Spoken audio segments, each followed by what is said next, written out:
अस्सलाम वालेकुम व्यूअर्स। आज की वीडियो का जो हमारा मोटिव है, जो हमारा ऑब्जेक्टिव है, वो है कि हम लोगों ने पंजाब के पीएमएस पब्लिक एड के सिलेबस को एनालाइज करना है कि उसको किस तरह से प्रिपेयर किया जाए। पार्ट 1 और पार्ट 2 के कौन कौन से चैप्टर्स हैं जो ओवरलैप करते हैं, उनको किस तरह से प्रिपेयर करना है और कैसे लेके चलना है, ये अभी हम लोग देखेंगे। इससे पहले हमारी एक वीडियो बन चुकी है जिसमें हम लोगों ने सीएसएस और पीएमएस पंजाब के सिलेबस को कंपेयर किया हुआ है, तो आप वो आई बटन में देख सकते हैं और उससे जाके उसका भी एनालिसिस ले सकते हैं। तो यहाँ पर हमारे पास पब्लिक एड पार्ट 1 का सिलेबस है और पब्लिक एड पार्ट 2 का सिलेबस है ऑफ पीएमएस पंजाब। पहले तो जो दो चैप्टर्स हैं वो एज सेम है जिस तरह सीएसएस पब्लिक एडमिनिस्ट्रेशन के चैप्टर्स हैं, लेकिन जब हम लोग पीएमएस पब्लिक एड पार्ट 2 के फर्स्ट 3 चैप्टर्स देखते हैं तो they belongs to the inter governmental organisation. ये स्पेसिफिक पाकिस्तान की जो फेडरल गवर्नमेंट है, जो प्रोविंशियल गवर्नमेंट है, लोकल गवर्नमेंट है, और इन सब के जो रिलेशंस हैं आपस में वो डिस्कस करता है। तो हमारे पास पब्लिक एड पार्ट 1 का जो सेकंड चैप्टर है, इसके अंदर एक टॉपिक है, एक बहुत ही स्मॉल सा टॉपिक है सीएसएस पब्लिक एडमिनिस्ट्रेशन में। वो आता है इंटर गवर्नमेंटल रिलेशंस और फेडरल गवर्नमेंट का स्ट्रक्चर। तो ये एज अ होल उस पूरे का कम्बिनेशन है, ठीक है। उसको थोड़ा सा ब्रॉड वे में सीएसएस या अगर इसका पब्लिक एड पार्ट 1 का सेकंड चैप्टर देखें तो उसमें वो बहुत लिमिटेड वे में इन सारी चीजों को बयान किया गया है जो पब्लिक एड पार्ट 2 के फर्स्ट 3 चैप्टर्स में है। तो first 3 chapters as a whole Pakistan के फेडरल स्ट्रक्चर, प्रोविंशियल स्ट्रक्चर्स और लोकल गवर्नमेंट स्ट्रक्चर्स के बारे में बात करता है और उनके आपस में क्या रिलेशंस हैं उनको एक्सप्लेन करता है। तो ये सिर्फ और सिर्फ एक थोड़ा सा ब्रॉड व्यू में पाकिस्तान के जो इंटरनल जितने भी लेवल पे गवर्नमेंट्स हैं, 3 लेवल की जो गवर्नमेंट्स हमारे पास एग्जिस्ट करती हैं, उनके बारे में एक ओवरव्यू है, उसके बारे में क्वेश्चंस पूछे जाते हैं। फिर हमारे पास जो पब्लिक एड पार्ट 1 का थर्ड चैप्टर है वो है public policy planning implementation and evaluation, और इसको सेम चैप्टर हम लोग एनालाइज करेंगे पब्लिक एड पार्ट 2 का जो है पब्लिक पॉलिसी एंड प्लानिंग। इसको अभी हम लोग दोनों के कंटेंट्स को भी कंपैरिजन करेंगे, इन दोनों के कंटेंट्स का कंपैरिजन होगा, ठीक है। फिर आता है पब्लिक एड पार्ट 1 में बजटिंग एंड फाइनेंशियल मैनेजमेंट। तो as same public ad part 2 में भी फाइनेंशियल एडमिनिस्ट्रेशन का एक चैप्टर है, इन दोनों को कंबाइन करके हम लोग इनको एनालाइज करेंगे भी। फिर आता है ह्यूमन रिसोर्स मैनेजमेंट। तो ह्यूमन रिसोर्स मैनेजमेंट इधर भी है पब्लिक एड पार्ट 2 में भी। Similarly public administration development plus development governance and management, ये दोनों चैप्टर्स भी ओवरलैप करते हैं और एक दूसरे को कंप्लीमेंट करते हैं। तो ये 4 चैप्टर्स पार्ट 1 में और पार्ट 2 में ऐसे हैं जो एक दूसरे के साथ कंप्लीमेंट करते हैं और एक दूसरे के साथ रिलेट करके हम लोग इनको एनालाइज करेंगे। इसके अलावा हमारे पास 3 चैप्टर्स हैं पार्ट 1 में से, public management and skills, governance and administrative reforms and public administration accountability and control, और एक चैप्टर है हमारे पास पब्लिक एड पार्ट 2 में से the civil service of Pakistan. ये दोनों, ये जो 4 चैप्टर्स हैं, ये बेसिकली डिफरेंट है और ये ओवरलैप नहीं करते। तो अब हम उन चैप्टर्स को एनालाइज करेंगे जो पहले पब्लिक एड पार्ट 1 के फर्स्ट 2 चैप्टर्स हैं, फिर पब्लिक एड पार्ट 2 के फर्स्ट 3 चैप्टर्स हैं, और फिर हम लोग जो चैप्टर्स ओवरलैप करते हैं उनको एनालाइज करेंगे। यहाँ पर हमारे पास सबसे पहले पब्लिक एड पार्ट 1 का फर्स्ट चैप्टर है जिसमें definition, role, scope of public administration बताया गया है। फिर इश्यूज जो public administration theory and practice में है वो पूछे गए हैं। Core values of public administration पूछी गई हैं। ट्रेडिशनल पब्लिक एडमिनिस्ट्रेशन है, न्यू पब्लिक मैनेजमेंट है, न्यू पब्लिक सर्विस है, गवर्नेंस अप्रोच है जिसमें हम गुड गवर्नेंस को पढ़ते हैं, और फिर Islamic concept of public administration. तो ये सब कंटेंट्स वही हैं जो सीएसएस के चैप्टर 1 में है। तो आप इसको सीएसएस के चैप्टर 1 वाली में से भी पढ़ सकते हैं, उधर से भी रिलेट कर सकते हैं, ठीक है, उधर से प्रिपेयर कर सकते हैं। फिर हमारे पास आता है चैप्टर 2। तो चैप्टर 2 भी सेम है जिस तरह सीएसएस का चैप्टर 2 है। इसमें सबसे पहले आती है ब्यूरोक्रेसी की डेफिनेशन, और उसको जो वेबर की ब्यूरोक्रेसी है उसकी करैक्टरिस्टिक्स आती हैं। साइंटिफिक मैनेजमेंट आती है by Taylor, leadership, motivation and network, इसकी थ्योरीज आती हैं। गवर्नेंस के बारे में पूछा गया है, स्ट्रेटेजिक मैनेजमेंट के बारे में पूछा गया है, पब्लिक चॉइस थ्योरी आती है, एडमिनिस्ट्रेटिव कल्चर क्या होता है, टाइप्स ऑफ ऑर्गेनाइजेशनल स्ट्रक्चर्स क्या होते हैं organisation of federal, provincial and local government in Pakistan. अब आपने इधर गौर करना है कि इसके अंदर सिर्फ एक ब्रीफ सी चीज बताई गई है कि फेडरल, प्रोविंशियल और लोकल गवर्नमेंट की ऑर्गेनाइजेशंस कैसे एग्जिस्ट करती हैं पाकिस्तान में, ठीक है। इसी तरह जो CSS का सिलेबस है उसके अंदर एक ये एडिशनल पॉइंट है जो कि मैंने रेड में हाईलाइट किया है, inter governmental relations at federal and provincial levels in Pakistan.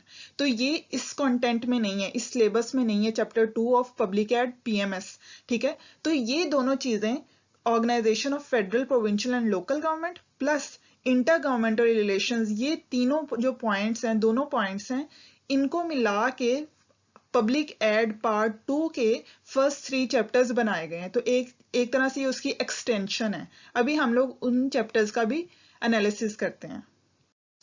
इधर हमारे पास आता है पब्लिक एड पार्ट 2 के चैप्टर 1, चैप्टर 2 एंड चैप्टर 3। एक चीज को आपने इधर जहन में रखना है कि जो चैप्टर 2 है organisation of provincial and local government, ये चैप्टर 9 है CSS की पब्लिक एडमिनिस्ट्रेशन का। तो ये आप सेम टू सेम वहां से भी पढ़ सकते हैं, जो CSS की बुक्स हैं चैप्टर 9 है उसका, तो आप उधर से इसका एक कंप्लीट ओवरव्यू ले सकते हैं। जिस तरह इकरा अजीज की बुक है publish by JWT Jahangir world times, तो उसमें एक कंप्लीट चैप्टर दिया गया हुआ है, आप इसको उधर से भी स्टडी कर सकते हैं। इसके अलावा इंटर गवर्नमेंटल रिलेशनशिप्स चैप्टर 2 में बताए गए हैं, जो CSS वाली बुक्स आती हैं, इकरा अजीज की बुक है, तो उसमें चैप्टर 2 में इंटर गवर्नमेंटल रिलेशनशिप्स को बताया गया है, लेकिन एज सच इतनी डिटेल में नहीं बताया गया। इसके ऊपर मैं एक वीडियो बनाऊंगी in future in the coming month, तो आप इसको स्टडी कर सकते हैं। उसमें से इसमें 3 पॉइंट्स बताए गए हैं, administrative relationship between federal and provincial governments, ठीक है। फिर इसमें आता है फिस्कल रिलेशनशिप, के एक तो पहले एडमिनिस्ट्रेटिव रिलेशनशिप है और फिस्कल रिलेशनशिप है। बेसिकली हमारे पास जब भी हम लोग फेडरल गवर्नमेंट और प्रोविंशियल गवर्नमेंट को एनालाइज करते हैं तो इसके दरमियान 3 तरह के रिलेशनशिप्स बनते हैं, एडमिनिस्ट्रेटिव रिलेशनशिप्स, फिस्कल रिलेशनशिप और प्रोविंशियल रिलेशनशिप। लेकिन public administration provincial relationship, political relationship, लेकिन जो पब्लिक एडमिनिस्ट्रेशन है उसके अंदर हम लोग पॉलिटिकल रिलेशनशिप्स को स्टडी नहीं करते, हम लोग मेजरली एडमिनिस्ट्रेटिव और फिस्कल रिलेशनशिप्स को स्टडी करते हैं। तो दैट्स वाई इधर ये दोनों कंटेंट्स पूछे गए हैं, प्लस एडमिनिस्ट्रेटिव और fiscal relationship between provincial governments and district governments. तो ये बहुत क्लियर हो जाना चाहिए कि जितनी भी हमारे पास गवर्नमेंट लेवल्स एग्जिस्ट करते हैं उनके दरमियान कौन कौन से एडमिनिस्ट्रेटिव रिलेशनशिप्स हैं और कौन से फिस्कल रिलेशनशिप्स हैं, ये चैप्टर उनको डिस्कस करता है। अब हम आते हैं चैप्टर 1 पे। ये डिस्कस करता है फेडरल गवर्नमेंट के स्ट्रक्चर और उसकी एडमिनिस्ट्रेशन को, कि फेडरल गवर्नमेंट कैसे चल रही है, उसके क्या एडमिनिस्ट्रेशन स्ट्रक्चर है, तो इसमें वो सब चीजें आती हैं। सबसे पहले इसके अंदर आता है कि कौन सा कॉन्स्टिट्यूशनल फ्रेमवर्क है, फेडरल गवर्नमेंट किस तरह से रन कर रही है और कॉन्स्टिट्यूशन के मुताबिक कैसे रन कर रही है। तो अभी तक एज सच इस पे कोई बुक नहीं लिखी गई, इसका एनालिसिस हम लोग कर सकते हैं पास्ट पेपर से। अगर आप लोग मुझे कमेंट्स में बताइएगा कि मुझे पास्ट पेपर्स का एनालिसिस करना चाहिए या नहीं करना चाहिए, फिर मैं पब्लिक एडमिनिस्ट्रेशन के जो पास्ट पेपर्स हैं PMS के, उसके थ्रू आपको बताऊंगी कि पार्ट 2 में कौन कौन से क्वेश्चंस आए हुए हैं, उनको हम लोगों ने कैसे कैसे आंसर करना है, ठीक है। फिर आता है कि फेडरल सेक्रेटेरिएट कैसे काम करती है, उसका फंक्शंस क्या, उसकी ऑर्गेनाइजेशन कैसे चलती है, कैसे रन करती है, क्या ऑर्गेनाइजेशनल स्ट्रक्चर है उसका। फिर वो पूछ रहे हैं कि जो फेडरल एजेंसीज हैं, जो हम लोग ऑटोनोमस एजेंसीज पढ़ते हैं फेडरल के अंडर, वो किस तरह से क्या काम करती हैं, उनके क्या फंक्शन, उनकी क्या ऑर्गेनाइजेशन स्ट्रक्चर है, तो ये सारा कुछ उन्होंने पूछा हुआ है इसके अंदर। फिर वो पूछते हैं इंटर मिनिस्ट्रियल कोऑर्डिनेशन कैसे होती है, फॉर एग्जाम्पल एक मिनिस्ट्री दूसरी मिनिस्ट्री के साथ कैसे काम करती है, उनका क्या तरीकेकार होता है, ये उसके अंदर वो पूछ रहे हैं, उनकी कोऑर्डिनेशन कैसी होती है। और फिर वो पूछ रहे हैं रेगुलेटरी एजेंसीज के बारे में, जिस तरह हम लोगों को पता है पेमरा है, नेपरा है, ओगरा है, तो ये सारी जो मेजर हमारे पास रेगुलेटरी एजेंसीज हैं, इनकी ऑर्गेनाइजेशनल स्ट्रक्चर क्या है और ये कैसे काम करती है, उनका क्या फंक्शन है, ये उसके बारे में हाईलाइट कर रही है। तो ये इधर की जो सारी चीजें इन्होंने जितने भी कंटेंट्स हैं ये रिलेट करते हैं फेडरल गवर्नमेंट के साथ। फिर वो बता रहे हैं, जिस तरह मैंने पहले भी बता दिया कि ये ऑलरेडी चैप्टर 9 है CSS के सिलेबस का, तो आप इसको उधर से भी देख सकते हैं। वैसे मैं इसको थोड़ा सा एक्सप्लेन भी कर देती हूँ कि सबसे पहले पूछ रहे हैं कि प्रोविंशियल एडमिनिस्ट्रेशन कैसे काम करती है, उसका क्या गवर्नेंस स्ट्रक्चर है, फिर उसकी सेक्रेटेरिएट का क्या ऑर्गेनाइजेशनल स्ट्रक्चर है, जो उसकी फॉर एग्जांपल जो प्रोविंशियल अथॉरिटीज हैं, जिस तरह फेडरल की अथॉरिटीज होती हैं उसकी ऑटोनमस बॉडीज होती हैं, इसी तरह प्रोविंशियल जो गवर्नमेंट होती है उसके अंडर भी कुछ ऑटोनमस बॉडीज काम कर रही होती हैं, तो उनकी क्या ऑर्गेनाइजेशनल स्ट्रक्चर होती है, उनका क्या फंक्शन होता है, तो उसको ये बयान कर रहे हैं। फिर पोस्ट डेवोल्यूशन लोकल गवर्नेंस, ये पूछ रहे हैं कि जो 2001 में लोकल गवर्नेंस एक्ट आया था, लोकल गवर्नमेंट एक्ट आया था, उसके बाद से कैसे कैसे चीजें इवॉल्व हुई हैं विद रिस्पेक्ट टू टाइम। फिर इधर ये लोग पूछ रहे हैं organisation and function of district government and administration, के जो डिस्ट्रिक्ट गवर्नमेंट है, local government, local self government जिसको हम लोग कहते हैं, और जो डिस्ट्रिक्ट एडमिनिस्ट्रेशन है जिसमें एसी असिस्टेंट कमिश्नर आते हैं, डिप्टी कमिश्नर आते हैं, देन कमिश्नर आते हैं जो उसको हेड करते हैं डिवीजन को, तो वो कैसे काम करते हैं। फिर वो पूछ रहे थे कि सिटी डिस्ट्रिक्ट गवर्नमेंट कैसे काम करती है, उसकी क्या ऑर्गेनाइजेशन है। इसके अंदर हम लोग बताएंगे, क्योंकि पंजाब क्या है तो लोकल गवर्नमेंट जो लेटेस्ट है, लोकल गवर्नमेंट एक्ट जो लेटेस्ट है उसकी कौन कौन सी चेंजेस आ रही हैं उनको हम लोग बयान करेंगे, और क्या क्या लोकल गवर्नेंस को इश्यूज और चैलेंजेस फेस करने पड़ते हैं, तो हम लोग इधर उन चीजों के बारे में बात करेंगे। अब हम देखेंगे जो हमारे ओवरलैपिंग चैप्टर्स हैं इन पब्लिक एड पार्ट 1 और पब्लिक एड पार्ट 2 में। तो पब्लिक एड पार्ट 1 का चैप्टर 3 है public policy planning implementation and evaluation. इसके कंटेंट्स को हम लोग देखते हैं। सबसे पहले आता है स्ट्रेटेजिक प्लानिंग एंड मैनेजमेंट। ये चैप्टर 2 में भी ये पॉइंट है, स्ट्रेटेजिक प्लानिंग एंड मैनेजमेंट, उधर भी बात की गई है। फिर प्लानिंग प्रोसेस क्या होता है, प्लानिंग पॉलिसी एनालिसिस हम लोग कैसे करते हैं, पॉलिसी इंप्लीमेंटेशन कैसे होती है, पॉलिसी और प्रोग्राम इवैल्यूएशन कैसे करते हैं, देन प्लानिंग मशीनरी क्या है, पाकिस्तान में प्लानिंग मशीनरी क्या है, और role of donors and international institutions in public policy and management. जो हमारे पास IFIs इंटरनेशनल फाइनेंशियल इंस्टीट्यूशंस होते हैं, जिस तरह एशियन डेवलपमेंट बैंक है, वर्ल्ड बैंक है, IMF है, तो उनके क्या इम्पैक्ट्स होते हैं किसी भी कंट्री की पब्लिक पॉलिसी और मैनेजमेंट पे, तो इधर ये चीजें पूछी गई हैं। इसके अलावा जो पब्लिक एड पार्ट 2 में ये थोड़ा सा इसको इधर नैरो डाउन किया गया, और खास तौर पे पाकिस्तान की पब्लिक पॉलिसी की हर जो भी उसके स्फेयर्स हैं उस पर बात की गई है। ठीक है, सबसे पहले पूछ रहे हैं जो इसके कंटेंट्स हैं वो है institutional framework for policy coordination and planning, कि हमारा क्या कौन कौन से इंस्टीट्यूशन हैं, कैसे वो कोऑर्डिनेट करते हैं, और पॉलिसी कोऑर्डिनेशन एंड प्लानिंग में क्या क्या कौन कौन से इंस्टीट्यूशंस अपना रोल प्ले करते हैं। फिर पॉलिसी एंड प्लानिंग प्रोसेस क्या होता है उनका, प्लानिंग कमीशन का क्या रोल है, और in policy and planning policy और प्लानिंग जो भी बनती है उसमें प्लानिंग कमीशन का क्या रोल होता है। फिर वो पूछ रहे हैं strategic planning in federal, provincial government and local government, कि जो हमारे पास 3 टीयर्स ऑफ गवर्नमेंट है, फेडरल, प्रोविंशियल और लोकल गवर्नमेंट, उसके अंदर हम लोग स्ट्रेटेजिक प्लानिंग कैसे करते हैं। फिर वही बात जो हम लोगों से इधर पूछी गई थी कि role of international donors in policy formulation, क्योंकि हमें पता है कि पाकिस्तान लोन्स पे लोन्स लेता जा रहा है IMF से और बाकी भी दूसरे भी इंटरनेशनल फाइनेंशियल इंस्टीट्यूशन से, तो उनका फिर क्या रोल आता है हमारी पॉलिसी फॉर्मुलेशन पे। देन वो एक थोड़ा सा स्पेसिफिक होके बात करते हैं पब्लिक पॉलिसी एंड इम्प्लीमेंटेशन इन की सेक्टर्स लाइक हेल्थ, एजुकेशन और एग्रीकल्चर वगैरह इसमें आते हैं, जो हमारे मेन सेक्टर्स हैं। तो उसके अंदर कौन कौन सी पब्लिक पॉलिसीज हैं और उनके क्या क्या इम्प्लीमेंटेशंस हो रही हैं करंटली। तो ये सब चीजें खास तौर पे पाकिस्तान के सिनेरियो में पब्लिक एड पार्ट 2 में चीजों को पूछा गया, तो आप इसको ऐसे कवर करें। अब हमारे पास आता है चैप्टर नंबर 4 और चैप्टर नंबर 6, ये दोनों ओवरलैप करते हैं। चैप्टर 4 में वो बता रहे हैं बजटिंग एंड फाइनेंशियल मैनेजमेंट, और पब्लिक एड पार्ट 2 में है फाइनेंशियल एडमिनिस्ट्रेशन।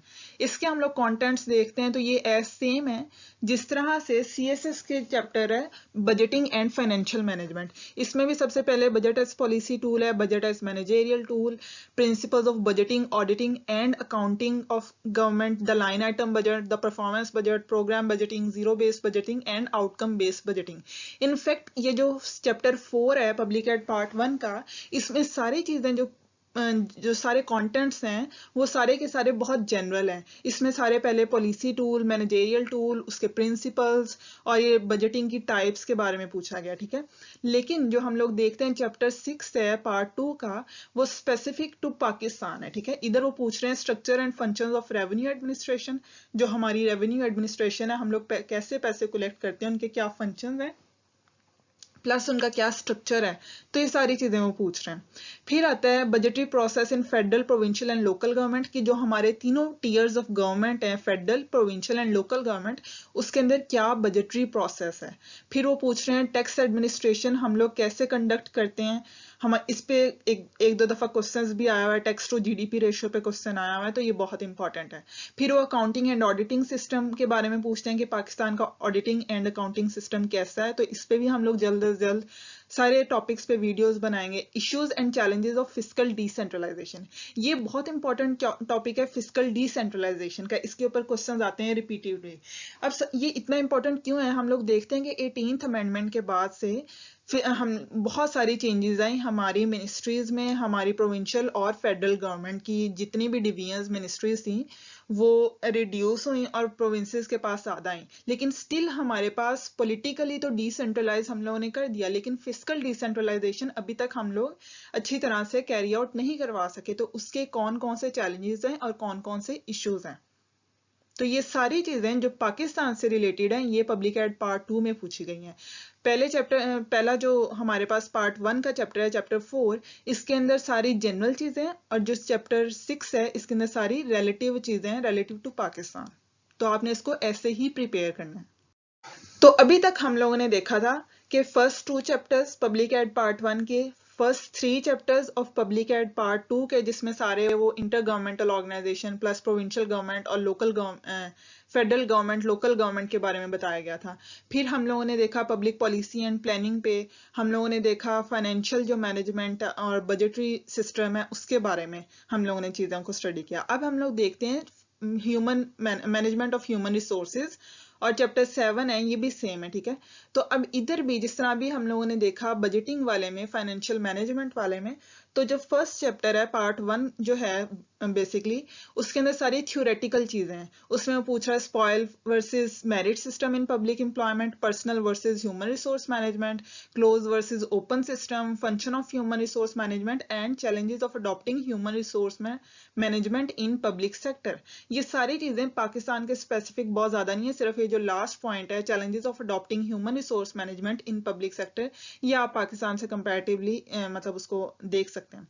लेकिन जो हम लोग पब्लिक एड पार्ट 2 का सिलेबस देख रहे हैं उसके अंदर जो कंटेंट देख रहे हैं मैनेजिंग ह्यूमन रिसोर्सेज में, वो सारा का सारा पाकिस्तान से रिलेटेड है। इसमें वो पूछ रहे हैं कि हमारे पास कौन से इंस्टीट्यूशनल फ्रेमवर्क है जो कि रिक्रूटमेंट करता है और जो ट्रेनिंग करता है गवर्नमेंट एम्प्लॉयज की। तो हम लोगों के पास एक इधर बहुत इंपॉर्टेंट जो चीज होगी वो ये होगी कि हम लोगों ने इसमें फेडरल गवर्नमेंट के अंदर भी देखना है कि जो लोग जाते हैं हायर हो के वो किस तरह से ट्रेनिंग वगैरह लेते हैं, किस तरह से उनकी रिक्रूटमेंट होती है, प्लस जो प्रोविंशियल गवर्नमेंट के लोग हैं, जो प्रोविंशियल गवर्नमेंट हायर करती है वो किस तरह से उनको रिक्रूट करती है और कैसे उनको ट्रेन करती है। फिर हमारे पास लेबर लॉज कौन से हैं, इसके अलावा हमारे पास क्या system of compensation, performance evaluation of government employees है, ये सारा कुछ हम लोग डिस्कस करेंगे।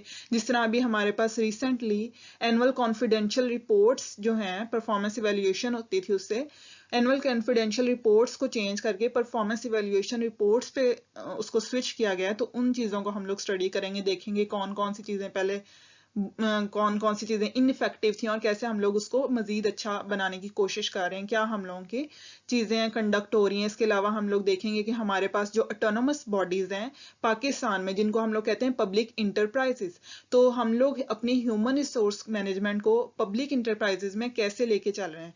ये वाला जो टॉपिक है ये बहुत इंपॉर्टेंट है एट फेडरल लेवल भी और एट प्रोविंशियल लेवल भी, कि जो हमारी ऑटोनोमस बॉडीज या हम लोग पब्लिक इंटरप्राइजेस जिसको कहते हैं उसके अंदर कैसे हम लोग ह्यूमन रिसोर्स मैनेजमेंट कंडक्ट कर रहे हैं in the new and changing era. तो हम लोगों ने इसको बहुत अच्छे तरीके से देखना है। अब हम अपने लास्ट ओवरलैपिंग जो चैप्टर्स हैं उनको देखेंगे। जो चैप्टर 9 है public administration and development of part 1, इसके अंदर वही जिस तरह से चैप्टर 12 है सीएसएस का, उसी के अंदर सीएसएस पब्लिक एडमिनिस्ट्रेशन का role of public administration in development, कि पब्लिक एडमिनिस्ट्रेशन का क्या रोल है डेवलपमेंट में, उनका क्या डेवलपमेंट एडमिनिस्ट्रेशन का क्या कॉन्सेप्ट है, डेवलपमेंट एडमिनिस्ट्रेशन और डेवलपमेंट मैनेजमेंट का क्या डिफरेंस है, प्लस कि पब्लिक एडमिनिस्ट्रेशन का डेवलपमेंट में कैसे रोल चेंज हो रहा है। अब हम लोग देखते हैं कि जो हमारी स्टेट्स हैं वो वेलफेयर स्टेट्स हैं, तो जो वेलफेयर स्टेट्स होती हैं उसके अंदर जो गवर्नमेंट का रोल है वो ज्यादा हो जाता है, ठीक है, और वो डेवलपमेंट में अपना एक प्रॉपर रोल अदा करते हैं, तो वो कैसे पब्लिक एडमिनिस्ट्रेशन के थ्रू उसको कंडक्ट करवा सकते हैं। इधर आपके ये पॉइंट्स होंगे मेन। इसी तरह हमारा जो चैप्टर 8 है, जो लास्ट चैप्टर है पब्लिक एड पार्ट 2 का, उसके अंदर हम लोग देखते हैं अप्रोचेस टू मैनेजिंग डेवलपमेंट, कि हम लोगों ने जो भी डेवलपमेंट लेके आनी है उसको कैसे मैनेज करना है, उसकी कितनी अप्रोचेस हैं।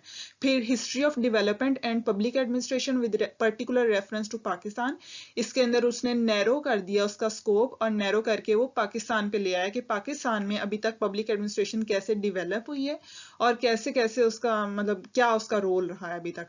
फिर changing role of bureaucracy in development, की क्या कैसे ब्यूरोक्रेसी जो है वो डेवलपमेंट में अपना रोल प्ले कर रही है, खासतौर पे पाकिस्तान में, इधर पाकिस्तान के रेफरेंस के साथ बात की जा रही है। फिर जो सिविल सोसाइटी है वो कैसे डेवलपमेंट में अपना रोल प्ले कर सकती है, जैसे जैसे वो अपने आप को एजुकेट करेंगे, वो ज्यादा अच्छी तरह से गवर्नमेंट की पॉलिसीज को समझेंगे और उनको सपोर्ट करेंगे या उनको अपोज करेंगे। फिर role of international institutions in development policy and management, जिस तरह हम लोगों ने एक चीज पहले देखी जब पब्लिक पॉलिसी एंड प्लानिंग में हम लोगों ने देखा था कि इंटरनेशनल इंस्टीट्यूशंस हैं, उसके अंदर खास तौर पे डोनर एजेंसीज की बात की जा रही थी, लेकिन यहाँ पे इंटरनेशनल इंस्टीट्यूशंस जितने भी हैं वो अपना क्या रोल प्ले कर रहे हैं इन डेवलपमेंट पॉलिसी एंड मैनेजमेंट। तो ये लास्ट ओवरलैपिंग चैप्टर से अब हम लोग वो चैप्टर्स देखेंगे जो ओवरलैपिंग नहीं है और जो सीएसएस के सब सिलेबस में भी हम लोगों के पास आते हैं। यहाँ पर है पार्ट 1 का हमारा एक चैप्टर रह गया था, public management and skills, chapter 6। इसी तरह हमारे पास सीएसएस में भी यही चैप्टर है पब्लिक मैनेजमेंट एंड स्किल्स का। इसके अंदर communication, decision making, conflict management, leadership या leading, administrative buffering, managing change, managing diversity, stress management, delegation, public service motivation is very important, creativity and problem solving, issues of public management. तो ये सारी चीजें ऐसी हैं जिसके ऊपर वक्तन फवक्तन क्वेश्चंस आते रहते हैं पब्लिक मैनेजमेंट स्किल्स में से, तो ये इंपॉर्टेंट चैप्टर है। इसी तरह पब्लिक एड पार्ट 1 में गवर्नेंस एंड एडमिनिस्ट्रेटिव रिफॉर्म्स एक इंपॉर्टेंट चैप्टर है। इसमें आता है प्राइवेटाइजेशन, एडमिनिस्ट्रेटिव रिफॉर्म्स की क्या थ्योरीज हैं, क्या टाइप्स हैं, regulation, deregulation, decentralisation, business reengineering, quality assurance, तो ये सारी चीजें आती रहती हैं, ठीक है। तो ये भी बहुत इंपॉर्टेंट चैप्टर है पब्लिक एड पार्ट 1 का। यहाँ पर हम देखते हैं हमारा चैप्टर 8 है public administration accountability and control का, ये पार्ट 1 का चैप्टर है। इसमें आता है ब्यूरोक्रेटिक रिस्पॉन्सिवनेस, ये भी चैप्टर जो है public administration accountability and control का, ये सीएसएस के सिलेबस में भी है, आप इसको उधर से भी प्रिपेयर कर सकते हैं। Representative bureaucracy, citizen engagement in public service, the concept and approaches to public accountability of public service, institutional framework for administrative accountability, administrative corruption and role of civil society in good governance, और पाकिस्तान में कैसे क्या क्या organisation हैं, क्या कौन से systems हम लोगों ने इंप्लीमेंट किए हैं public administration accountability and control के लिए, वो भी हम लोगों ने इधर स्टडी करनी है, खासतौर पे पाकिस्तान से रिलेटिव। फिर हमारे पास आता है पब्लिक एड पार्ट 2 का एक अकेला चैप्टर जो रह गया था, जो किसी पब्लिक एड पार्ट 1 के चैप्टर के साथ रिलेट नहीं करता, वो है सिविल सर्विसेज ऑफ पाकिस्तान। तो ये एक सोल चैप्टर है, ये चैप्टर जो है ये सीएसएस पब्लिक एडमिनिस्ट्रेशन में भी है, तो आप इसको उस बुक में से भी स्टडी कर सकते हैं अच्छी तरह से। Historical background of civil service क्या है पाकिस्तान का, स्ट्रक्चर क्या है हमारी सिविल सर्विस का, उसकी जो अभी तक सिविल सर्विसेज रिफॉर्म हुए हैं वो उनकी हिस्ट्री क्या रही है, हम लोग सिविल सर्विस की क्या मैनेजमेंट है, institutional cultural context of civil services क्या है पाकिस्तान में, role of civil service in good governance क्या है, ये बहुत इंपॉर्टेंट टॉपिक है, इस पर रिपीटेटिवली क्वेश्चन आता रहता है, and gender and civil service. तो ये बहुत सारे इंपॉर्टेंट चैप्टर्स है। मैंने आई होप कि मैंने आपको इधर इसका सिलेबस क्लियर कर दिया हो कि आपने इसको किस तरह से प्रिपेयर करना है, ठीक है।